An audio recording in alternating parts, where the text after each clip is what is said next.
जिस दिन आप राज्य के चरणों में जो 4 आभूषण हैं, झांझरी, घुंघरी, कांबी, कड़ला, इनसे सुशोभित दोनों चरण कमलों की शोभा को बसा लेंगे तो क्या होगा? ए लिए हृदय मिने आवत स्वरूप पूरन, नख से सिख तक राज्य का पूर्ण स्वरूप आपके सामने उपस्थित हो जाएगा, आपके हृदय में आ जाएगा।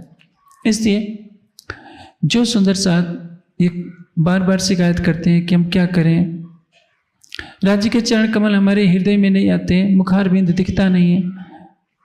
सागर श्रृंगार की आप सैकड़ों हजारों चौपाइयाँ याद कर लेते हैं, राज्य का मुखार बिंद कैसा है, नासिका के आभूषण को याद कर लेते हैं, कानों के आभूषण को, बालों की शोभा को सब याद कर लेते हैं।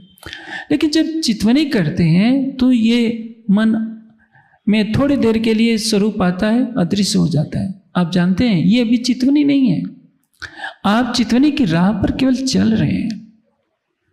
चितवनी कहाँ से प्रारंभ होगी?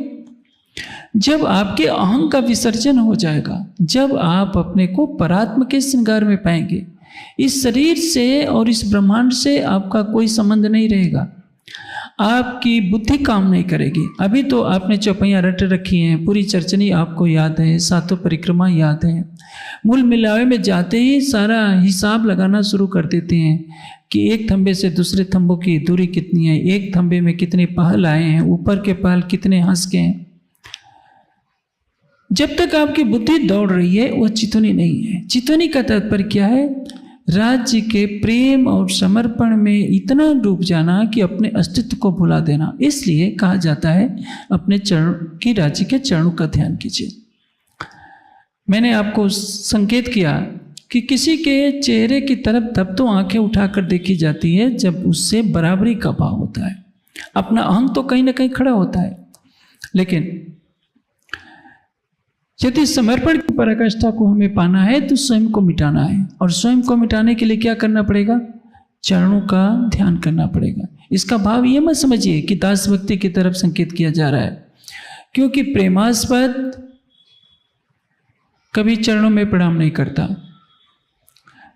2 चीजें हैं, आपने परिक्रमा में पढ़ा है कि आए आए के चरणों लागे।